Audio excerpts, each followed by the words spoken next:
I'm going to cover anti-spins and the simpler version called the flower. So this is an anti-spin, this is the flower. Anti-spin, flower. Okay, so if you're new here, please do subscribe, please do leave us a like and a comment, I'll be sure to get back to you. Please remember to smash that notification bell to get notified when I release the latest content. Right, so to go over the flower, very simply, say my nunchuck's going in an anti-clockwise spin, yeah, so I'm going to move this round in a circular motion anti-clockwise, yes? But if there's a big steel ball down here, this nunchuck can't go past it, okay? So I'm going to use that as an explanation to help you get from point A to point B. So we're going to be going from the anti-spin to the flower, so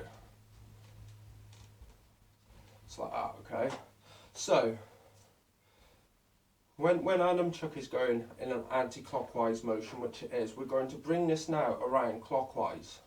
Okay, bearing in mind we're going to try and keep it in a diamond shape. So we're going to move it from there to there to there to there, okay? So it'll give you this effect.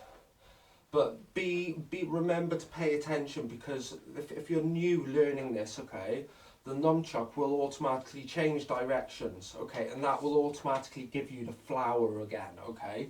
Just to stop that from happening, just keep that steel ball here, imagine it there, because these nunchucks can't break it.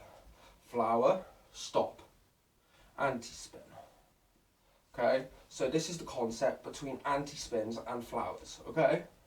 So you can get this, okay? This is used a lot in performing with your stalls and stuff like that. So it's a move that I do quite a lot. So I'm very thankful to be bringing it to my channel now. So I hope you like this. Remember to subscribe and I'll see you again soon.